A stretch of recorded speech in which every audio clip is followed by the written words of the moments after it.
நிலா சோழனோட வீட்ல இருக்கிறது தான் நல்லா இருக்குது அப்படின்னு நினைக்கிறவங்க, மறக்காம நம்ம வீடியோ கலெக்ட் பண்ணிட்டு கமெண்ட்ல சொல்லுங்க. ஆமா, இப்போ அ என்ன நடந்துட்டுருக்கு அப்படின்னு சொல்லி பார்த்தீங்கன்னா, பாண்டிய வந்து நம்ம ஏற்கனவே லாஸ்ட் வீடியோல சொன்னது தாங்க. இந்த வானதி கண்டிப்பா பாண்டிய வந்துட்டு ஏதாவது ஒரு விதத்தில இன்சல்ட் பண்ணுவாங்க அப்படின்னு சொல்லிட்டு. ஸோ அதே மாரியே வந்து பார்த்தீங்கன்னா, பாண்டிய வந்து இந்த எபிசோட் ஃபுல்லாவே வந்து பயங்கரமா இன்சல்ட் பண்ணிட்டே இருந்திருப்பாங்க. அதாவது வானதியோட ஃப்ரெண்ட்ஸ் எல்லாருமே வந்து ஆ வானதி வந்து சொல்லுவாங்க, "நானுமே லோ கிளாஸ் தான். நீயும் அப்படிதான். அப்படி இருந்தும் இங்க வந்திருக்கிறவங்களுக்கு ஈக்குவலா நம்ம வந்து நடந்துக்கிறணும். நான்லாம் அப்படிதான் நடந்துக்கிட்டேன். அதனால நீ தான் ரொம்ப தப்பு பண்ணிக்கிட்டு இருக்கிற. அவங்க பேசினா நீயும் ஜாலியா பேசு." அப்படின்ற மாரி சொல்லுவாங்க. பட் பாண்டிக்கு இது சுத்தமா செட்டே ஆகல. அதனால அவங்க என்ன பண்றாங்க அப்படின்னா, பேசாம நம்ம வந்து இங்க இருக்க வேண்டாம் அப்படின்னு சொல்லிட்டு, இங்க வானதி எல்லாருமே சாப்பிட்டுட்டு இருக்கும்போதே வந்து இவர் அங்கருந்து கிளம்பிர்றாரு. சின்ன சின்ன விஷயத்துக்குலாம் வந்துட்டு நெறைய வந்து வானதி கோவப்படுவாங்கன்னு சொல்லிட்டு நமக்கு தெரியும். ஆனா, இந்த இடத்துல கண்டிப்பா வானதி தான் வந்து பாண்டிய இன்சல்ட் பண்ணியிருக்காங்கன்னு தான் சொல்லலாம். ஏன்னா, பாண்டி வந்து டிப்ளமோ படிச்சிருக்காரு. அதுவும் கன்டின்யூ பண்ணல.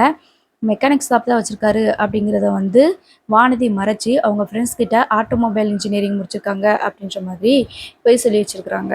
அதனால தான் பாண்டி வந்து கேட்ட உடனே பாண்டி கிட்ட கேட்ட உடனே அவங்க ஃப்ரெண்ட்ஸ் எல்லாரும், பாண்டி வந்து உண்மைய சொல்லிட்டாங்க. "நான் மெக்கானிக் கடை தான் வச்சிருக்கேன்" அப்படின்னு சொல்லிட்டு. இதுவும் இந்த வானதிக்கு பயங்கரமான கோவம்லாம் வருது.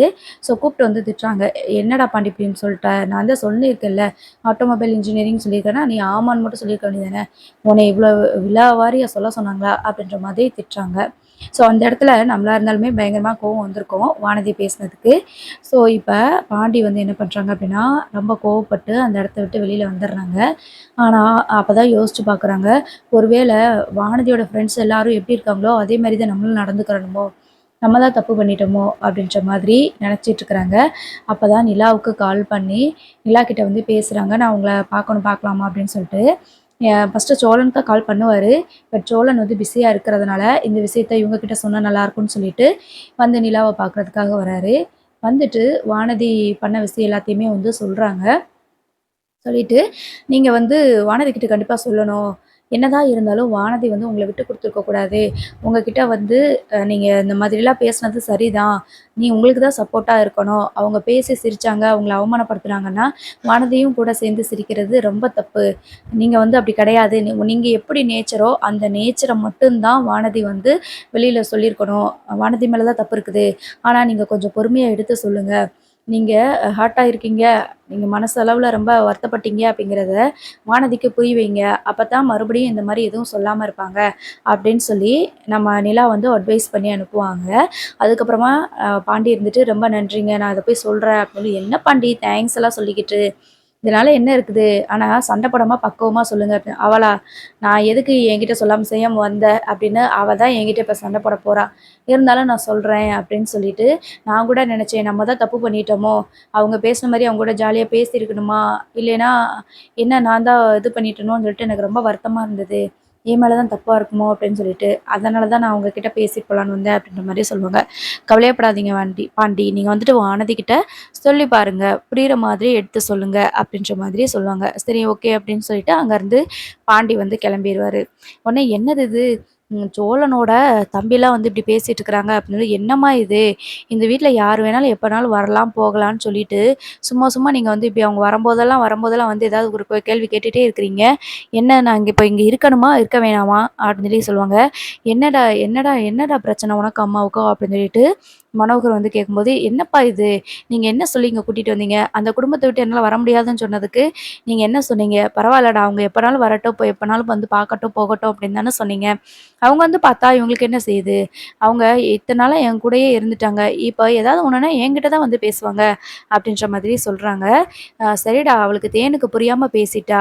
சரி, சரி நீ கோவப்படாத." அப்படின்ற மாதிரி சொல்லிர்றாங்க. சொல்லிட்டே இருக்கும்போது, அங்க நடேசன் வந்துர்றாரு. ஐயோ! அடுத்த ஆளா? அப்படின்னு சொல்லிட்டு தேனு வந்துட்டு ரொம்பவே கோவப்படுறாங்க.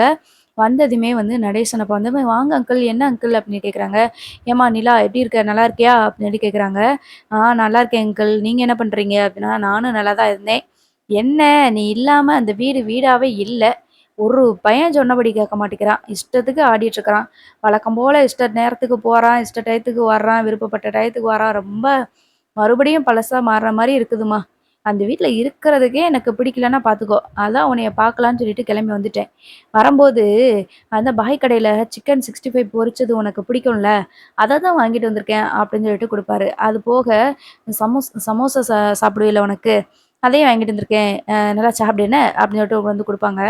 இத பார்த்துட்டு தேனோட தேன் இருந்துட்டு, "என்னது இது? இதெல்லாம் வந்து ரோட் கடையில வாங்கி இப்படிலாம் சாப்பிட்டு பழகாத நிலா. ஆயில் ஐட்டம்லாம் அதிகமா சாப்பிடவே கூடாது. நீலாம் இதெல்லாம் சாப்பிட மாட்டேல்ல. எப்படி இதெல்லாம் பழகுன?" அப்படின்னு சொல்லி கேட்குறாங்க. அதுக்கு நடேசன் இருந்துட்டு, "நீங்க என்னம்மா இப்படி சொல்லிட்டு இருக்கிறீங்க? அதெல்லாம் ஒண்ணும் பிரச்சனையே இல்ல. நல்லா சாப்பிடட்டும். நல்லா சாப்பிட்டா தான் உடம்புல வந்து ரொம்ப ஹெல்த்தா இருக்க முடியும். நான் பார்த்தீங்களா எப்படி ஹெல்த்தா இருக்கேன்ட்டு. லாரி சர்வீஸ் வச்சிருந்தேன். எல்லாம் நேஷனல் பெர்மிட் வண்டி. இந்தியால எல்லா இடத்துக்கு போவேன். எல்லா ஃபுட்டும் எனக்கு சேரும். எல்லா சாப்பாடும் எனக்கு சேரும். அப்படி அது சேராது, இது சேராதுன்னு நம்ம விட்டுட்டு இருக்கக்கூடாது." அப்படின்னு சொல்லிட்டு இருப்பாங்க. அதுக்கப்புறம் "என்ன அங்கிள் நீங்க சாப்பிட்டீங்களா?" அப்படி கேட்குறாங்க. நான் சிக்கன் சாப்பிட்டுட்டு தாம்மா உனக்கு வாங்கிட்டு வந்தேன். நான் அங்கேயே சாப்பிட்டேன்." அப்படின்னு சொல்லிட்டு, பல்லுல வேற சிக்கன் சிக்கியிருக்கு அப்படின்னு சொல்லிட்டு எடுத்துட்டுருப்பாரு. அப்போ இதெல்லாம் பார்த்துட்டு, இந்த ஆள் என்ன இவ்ளோ கேவலமா நடந்துக்கிறாரு. இந்த ஆள்கிட்டயா போயிட்டு இவங்க வீட்லயா போய் இருந்தா?" அப்படின்னு சொல்லிட்டு தேனு வந்து ரொம்பவே புலம்புறாங்க. "எனக்கு இவங்கள சுத்தமா பிடிக்கலங்க. அவங்க வரும்போதே எனக்கு அவ்ளோ கோவமா வருது. இப்ப பாருங்க இன்னைக்கு ஃபுல்லா கிருத்திகை. ஆனா ஒரே கவுச்சியா வந்துட்டே இருக்குது." அப்படி இப்படின்னு சொல்லிட்டு ரொம்ப வந்து புலம்பிட்டு இருக்கிறாங்க. அதுக்கப்புறமா அவரு நடேசன் அப்ப வந்துட்டு சோபா மேல கால தூக்கி வச்சுக்கிட்டு அப்படியே உட்காந்துக்கிறாரு. அப்போ "என்னது இது? இப்படிலாம் உட்காரக்கூடாது சோபால. சோபா வந்து ஃபுல்லா அழுக்காயிரும்ல" அப்படின்னு சொல்லி சொல்றாங்க. "உட்காரக்கு தானே போட்டிருக்கீங்க. மனுஷங்க உட்காராம கைய கால நீட்டி உட்காராம பிறகு எதுக்கு இத போட்டிருக்கீங்க? இவ்வளோ விலைக்கு வாங்கி. இதுல உட்காரக்கூடாது, தூசி பட்டுரும் அப்படின்னா, இது பேசாம கடையிலேயே இருந்திருக்கலாம்ல. எதுக்கு நம்ம வீட்ல வாங்கிட்டு வந்து போடணும்?" அப்படின்ற மாதிரி சொல்றாரு. அப்பதான் நம்ம நிலா இருந்துட்டு, "என்னம்மா பேசுறீங்க? பேசாம இருங்கம்மா" அப்படின்னு. "நீங்க நல்லா உட்காந்துக்கோங்க அங்கிள். நீங்க சொன்னது தான் சரி. இதெல்லாம் வந்து யூஸ் பண்றதுக்கு தானே வாங்கிட்டு வந்திருக்கிறோம். அப்படியே புதுசாவே இருக்கணும்னா, அது ஷோரூம்ல தான் இருந்திருக்கணும்." அப்படின்னு சொல்லிட்டு நிலா வந்து சொல்லி சிரிக்கிறாங்க. அதுக்கப்புறமா நம்ம தேன் இருந்துட்டு, "என்னங்க இவ இப்படி பண்ணிட்டுருக்கிறா? இவள எப்படிங்க நம்ம வீட்டுக்கு கூட்டிட்டு போறது?" அப்படின்னு சொல்லும்போது, "நான் இதுக்கு ஒரு பிளான் பண்ணியிருக்கேன். நீ சொல்றது சரிதான். நம்ம இங்கேருந்து நம்ம கூட்டிட்டு போயிருவோம். அதுதான் நல்லது." அப்படின்ற மாதிரி சொல்லிட்டு இருக்கிறாங்க. நீங்க வேறங்க எனக்கு என்னமோ இன்னும் பயமா இருக்கு. ஒரு வேள இவங்க நம்ம திருவண்ணாமலையில இருந்தாலும் கூட, அங்கேயும் தினமும் ஒரு ஆள் வந்துருவாங்க போல இருக்கு பஸ் ஏறி நிலா பார்க்குறதுக்கு, அப்படின்ற மாரி சொல்றாங்க. "இல்ல அதெல்லாம் கிடையாது. இப்ப தானே ஒரு நாள் ஆயிருக்குது. நிலா வந்து அந்த வீட்லருந்து வந்து.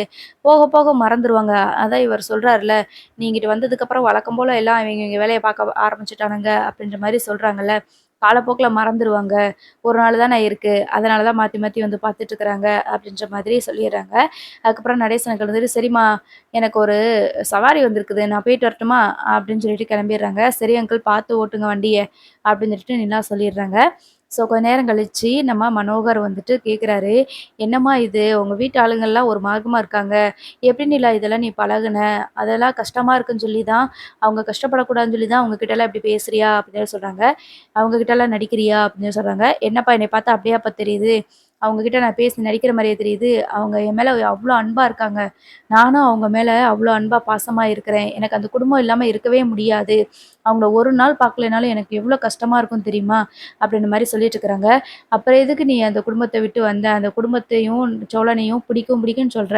ஆனா விவாகரத்து பண்ண காரணத்த மட்டும் நீ சொல்லவே மாட்டேங்கிற." அப்படின்னு சொல்றாங்க. "சரிப்பா, அங்கிள் எல்லாருமே வந்ததுக்கப்புறம் எனக்கு வேலை அதிகமாயிருச்சு. அதிகமா தான் இருக்கு. அந்த ப்ராஜெக்ட்ட கொஞ்சம் கம்ப்ளீட் பண்ணிக்கிறட்டுமா?" அப்படின்னு சொல்றாங்க. "சும்மா உட்காரு நிலா. நான் எதுக்கு எடுத்தாலும் இத இப்படியே சொல்லிக்கிட்டே இருக்கிற. என்ன காரணம்னு சொல்ல மாட்டேங்கிற.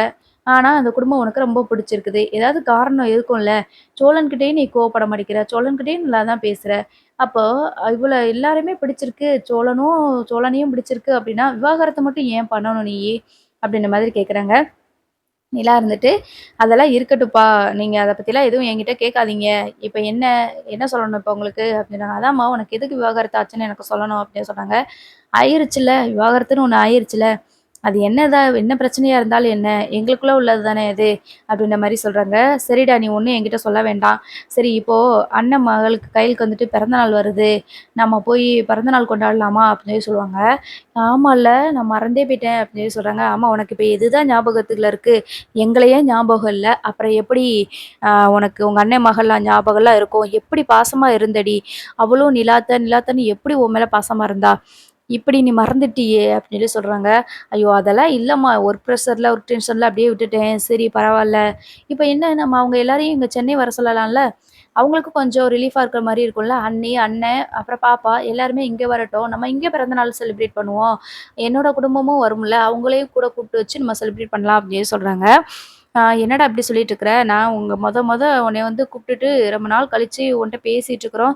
உன்னைய கூப்பிட்டு நம்ம அண்ணன், அண்ணி எல்லாம் பார்த்துட்டு அப்படியே பாப்பாக்கு பிறந்தநாள் கொண்டாடிட்டு வந்துரலாம்னு சொல்லி நெனச்சோன்னா, நீ இப்படி சொல்லிட்டு இருக்கிற அப்படின்னு சொல்றாங்க. அதுக்கப்புறம் இல்லம்மா, அவங்கலாம் வந்தாங்க அப்படின்னா, இவங்களும் நம்ம சோழன் ஃபேமிலியும் வர சொல்லலாம். எங்க குடும்பம் வந்தாங்கன்னா ரொம்ப சேர்ந்து நம்ம பிறந்த நாள செலிப்ரேட் பண்ணலாம்ல, ஜாலியா இருக்கும்ல. அதனால தான் சொன்னேன் அப்படின்னு சொல்றாங்க. இல்லடா, சரி நான் அண்ணன்கிட்ட கேட்டு பார்க்குறேன் அப்படின்ற மாதிரி மட்டும் சொல்லிடுறாங்க. அதுக்கப்புறமா என்னங்க இவ எப்ப பார்த்தாலும் எங்க குடும்பம், எங்க குடும்பம், எங்க வீடு, எங்க வீடுன்னே சொல்லிக்கிட்டு இருக்கிறா. அப்படி இருக்கிறவ எதுக்கு இப்படி பண்ணணும்? அப்படின்னு சொல்லிட்டு மறுபடியும் அத பத்தியே பேசிட்டு இருக்கிறாங்க. இப்போ நம்ம மனோகர் வந்துட்டு தாஸ்க்கு கால் பண்றாங்க. கால் பண்ணிட்டு இந்த மாரி பாப்பாவோட பிறந்தநாள கொண்டாடுறதுக்கு நீங்க சென்னைக்கு வரீங்களா? அப்படின்ற மாதிரி கேட்குறாங்க. உடனே, "எப்பா இல்லப்பா நான் வந்து அ எனக்கு அன்னைக்கு வந்து மீட்டிங் இருக்குது. பாப்பாவோட பிறந்தநாளுக்கு எனக்கு ஃபுல் டைம் கூட இருக்க முடியுமா? இருக்க முடியாதான்னு கூட எனக்கு தெரியல." அப்படின்ற மாதிரி அவர் வந்து சொல்ற மாதிரி பேசுறாங்க. அதுக்கப்புறம் மனோகர் வந்து நிலா கிட்ட சொல்றாங்க, "உங்க அண்ணன்கிட்ட தான் பேசினேன். இப்ப நான் இந்த பக்கம் வந்துட்டதுனால சென்னையிலேயே செட்டில் ஆயிருவோம் அப்படின்னு சொல்லிட்டு, உன்னோட ஒர்க்குக்காக நாங்க இங்கேயே இருக்கிறோம் அப்படின்னு சொன்னதுனால, இப்ப அங்க வந்து அவனுக்கு பார்த்தேன்னா வேலை அதிகமா இருக்குது. நம்மளோட பிசினஸ் எல்லாத்தையுமே ஒரே ஆளா பார்த்துக்கிட்டு இருக்கிறான். வேற யாருமே ஹெல்ப்புக்கு இல்லன்றதுனால தான், அவனுக்கு வந்து டைம் இல்ல அப்படின்னு சொல்லி சொல்றான். அது மட்டும் இல்ல, பாப்பாவோட பிறந்த நாள கொண்டாடுறதுக்கு கூட டைம் இல்ல அப்படின்னு தான் சொல்லிட்டு இருக்கிறா. அவங்க அண்ணி பாப்பாவ தூக்கிட்டு அவங்க அம்மா வீட்டுக்கு போகணும். அங்க தான் போய் கேக் கட் பண்ணணும் அப்படின்னு சொல்லிட்டு இருக்கிறா. ஏன்னா, இப்ப நாங்க வேற கூட இல்லையா? அதனால இப்படிதான் சொன்னா அப்படின்னு சொல்லி சொல்றாங்க. "ஓ! அப்படியா? அண்ணனுக்கு அவ்ளோ ஒர்க்கு டைம் இருக்குதா? பிஸியா இருக்கிறாங்களா?" அப்படின்னு சொல்லி சொல்றாங்க. "ஆமா, அதனால தான் சொல்றேன். பேசாம வா நம்ம போயிட்டு நம்ம வீட்லயே கொண்டாடலாம்." அப்படின்னு சொல்லி சொல்றாங்க. நிலா இருந்துட்டு ரொம்ப யோசிக்கிறாங்க. "என்ன நிலா நீ இப்படி யோசிக்கிற? நீ என்ன வீட்டுக்குள்ள பூட்டி வச்சா நீ உள்ள இருக்கிற ஆளா? நீ ஏன் இன்னமும் எங்கள பத்தி நினைச்சிட்டு இருக்கிற? அது மட்டும் இல்ல. இனிமே நாங்க என்ன சொல்ல போறோம்னு நீ நினைக்கிற? சோழன வந்து எதுக்காக நாங்க சோழன வந்து உன்கிட்ட இருந்து பிரிக்கணும்? அதான் ஆல்ரெடி நீங்க 2 பேருமே பிரிஞ்சுட்டீங்க. அது உங்களுக்கு புரியுதுல்ல? இதுக்கப்புறம் உன்னைய சோழன் கூட சேரக்கூடாது, சோழன் கூட வாழக்கூடாதுன்னு நாங்க எதுக்காக பிரிக்கணும் சொல்லு? நீங்க தான் ஆல்ரெடி பிரிஞ்சு போயிட்டீங்க. இது இப்போ சோழனுக்கும் உனக்கும் எந்த சம்மந்தமும் கிடையாது. அந்த வீட்டுக்கும் உனக்கும் எந்த சம்மந்தமும் கிடையாது. ஏதோ ஒரு பாசத்துல வந்து வந்து பார்த்துட்டு போறாங்க. நீயும் பேசிக்கிட்டு இருக்கிற. காலப்போக்குல இது எல்லாமே மாறிரும். உனக்குன்னு அடுத்து ஒரு வாழ்க்கை அமையும்போது, இவங்கலாம் வந்து திருப்பி வரமாட்டாங்க. இல்லையா? சோழனுக்குன்னு ஒரு வாழ்க்கை அமைஞ்சிருச்சு அப்டின்னா, சோழன் அவரோட வாழ்க்கைய பார்த்துட்டு போய்க்கிட்டே இருப்பாரு. அத வந்து நீங்க பிராக்டிகலா எதார்த்தத்த புரிஞ்சுக்கிறணும் அப்டின்னு சொல்லிட்டு நிலா கிட்ட வந்து சொல்வாங்க. "என்னம்மா நீங்க இப்படிலாம் பேசிட்டு இருக்கிறீங்க?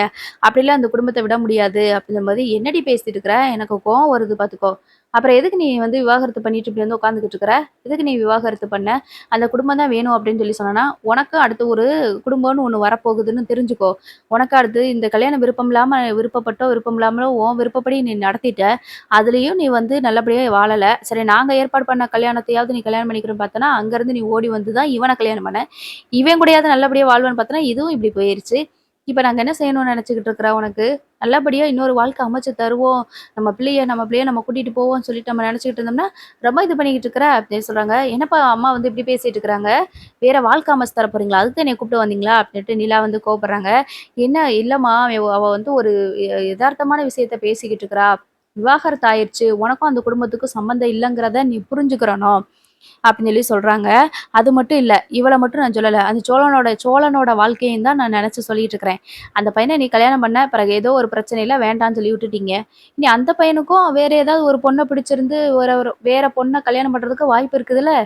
அவனோட லைஃப்பையும் அவன் பார்க்கணும்ல, அப்படின்ற மாதிரி சொல்றாங்க. அதுக்கப்புறமா நிலா இருந்துட்டு வேகமா வீட்டுக்குள்ள போய் எந்திச்சு போயிடுறாங்க. "என்ன தின்னு நீ வந்து எல்லாம் இந்த ஏதோ சொல்லுவாங்களே, வெண்ணெய் திரண்டு வரும்போது பானை உடைஞ்சிருச்சு" அப்படின்னு சொல்லிட்டு. அந்த மாரி நீ எல்லாருமே வந்து கொஞ்சம் கொஞ்சமா பேசி அவள இப்பத்தான் பிறந்த நாளுக்காக திருவண்ணாமலைக்கு கூட்டிட்டு போயிருவோம். அதுக்கப்புறம் அங்க பேசி செஞ்சு நம்ம இருக்க வச்சலான்னு சொல்லி நெனைக்கும்போது, நீ வேற வாழ்க்கை அமையணும் அது இதுன்னு பேசி இப்ப அவள குழப்பி விட்டுட்ட. கொஞ்சமாவது வாய மூடிட்டு இரு தேனு. இல்லன்னா நீ கிளம்பி ஊருக்கு போ நான் பார்த்துக்கிறேன் அப்படின்னு சொல்லி சொல்லுவாங்க. இல்லங்க. அப்புறம் என்னங்க ரொம்ப கடுப்பா இருக்குதுங்க. ஒருத்தர் மாத்தி ஒருத்தர், ஒருத்தர் மாத்தி ஒருத்தர்ன்னு சொல்லிட்டு வந்துகிட்டே இருக்கிறாங்க. இவளுக்கும் அந்த குடும்பத்துக்கும் தான் சம்மந்தமே இல்லன்னு தெரிஞ்சு போச்சு. ஆனா நம்ம மேல அவ சந்தேகப்படுறா. நம்மள பார்த்தா பயப்படுறா. அதுதாங்க எனக்கு கோவமா இருக்குது. அவளுக்கு ஏன் புரிய மாட்டேங்குது. வேண்டாம் அந்த குடும்பமே வேண்டான்னு சொல்லி தானே விவாகரத்து பண்ணா. அதுதான் எனக்கு குழப்பமா இருக்குது. இவளும் ஒரு விடாப்பிடியா இதையே சொல்லிக்கிட்டு இருந்தா என்ன பண்றது? அப்படின்னு சொல்லிட்டு தேனு வந்து சொல்றாங்க. எல்லாமே பொறுமையா தான் இருக்கணும். நம்ம கூப்பிட்ட உடனே முதல்ல வந்திருக்கிறாள்ல, அதுவே பெரிய விஷயம் தான்.